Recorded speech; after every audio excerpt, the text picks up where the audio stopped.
오찬 회동 제안을 거절하면서 한동훈은 아프다고 했습니다.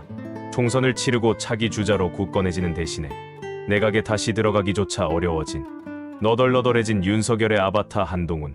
스트레스를 받아 가발의 탈모 증세가 심해졌는지 건강이 안 좋다고 합니다. 분명한 건 한동훈의 심기가 몹시 불편해 보인다는 것입니다. 이대로 나를 방치하면서 무시하면 안 될 텐데 한동훈 나름의 경고를 하는 것일 수도 있습니다.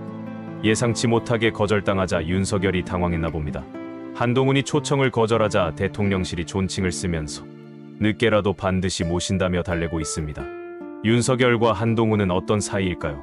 한쪽이 무너지거나 등을 돌리면 공멸하는 사이일까요? 그것은 한동훈의 생각입니다. 윤석열에게는 한동훈을 대체할 검찰 인력이 넘쳐납니다. 반면 한동훈에게는 윤석열이 사라지면 아무것도 할 수 없는 신세가 됩니다.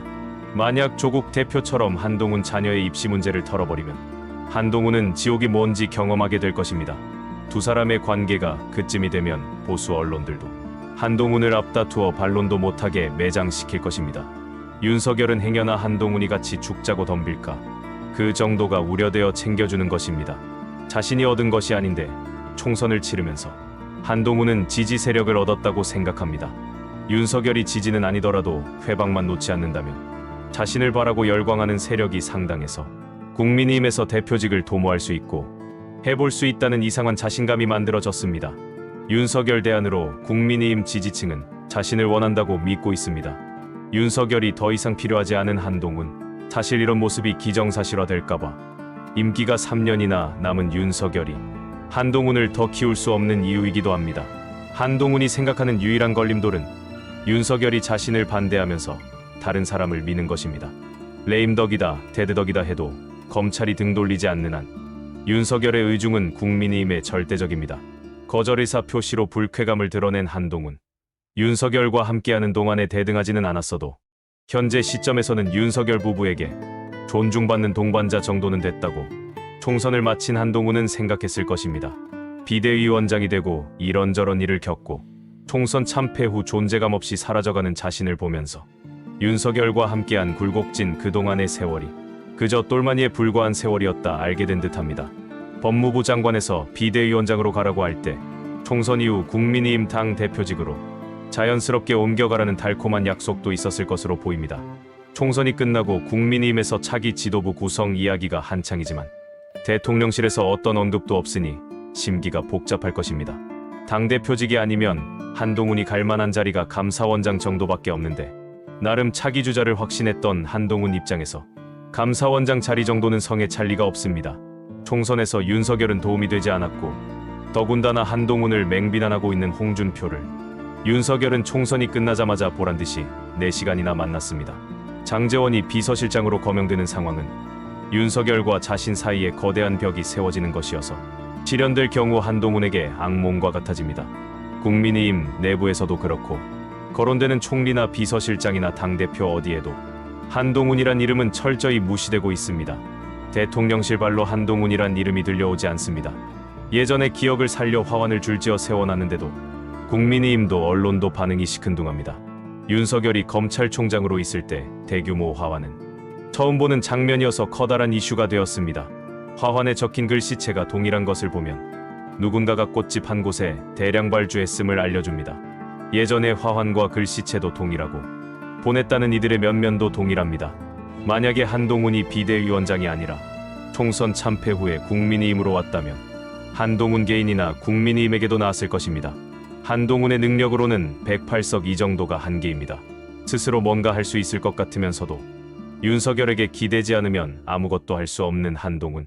한동훈의 가치는 윤석열 부부를 위한 언론 플레이, 윤석열과 자신을 위한 검찰권을 이용한 정적 제거, 자신과 윤석열 부부 방탄 외에는 없습니다.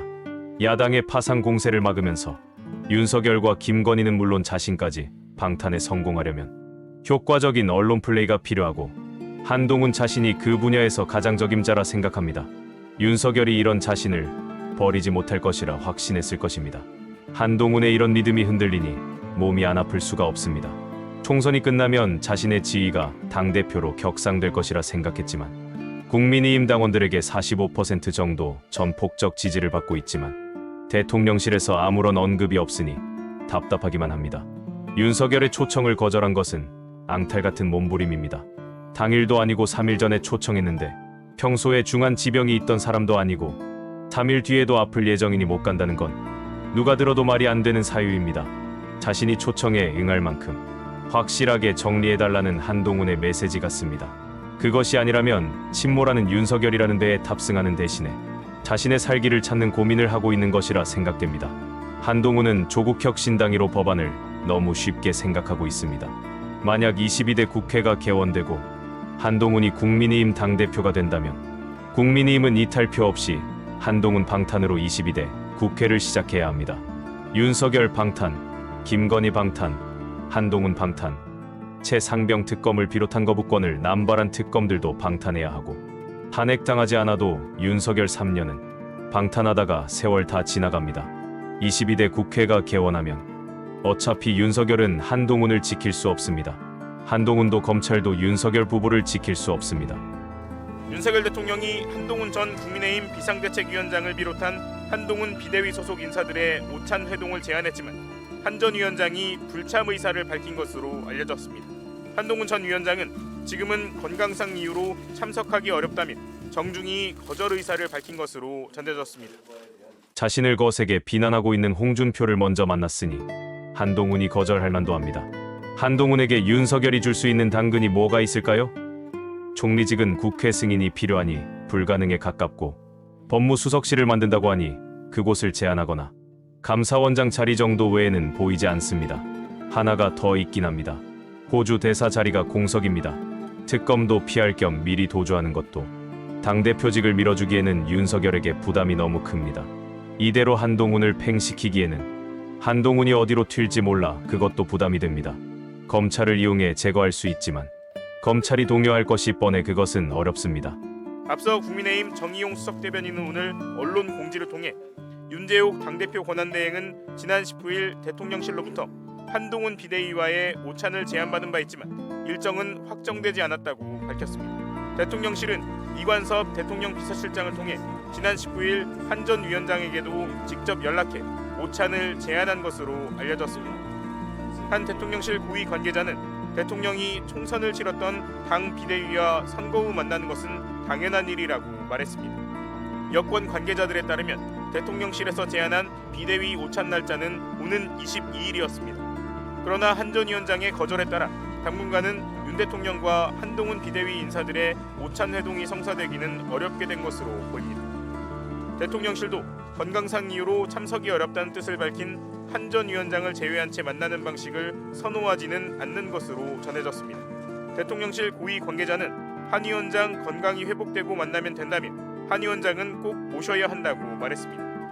앞서 한 전 위원장은 4.10 총선 다음 날 국민의 선택을 받기에 부족했던 우리 당을 대표해 국민께 사과드린다며 비대위원장직에서 사퇴했습니다.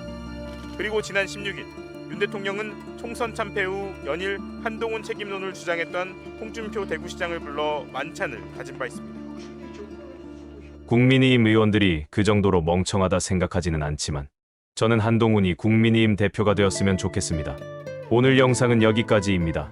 시청해주신 여러분 고맙습니다.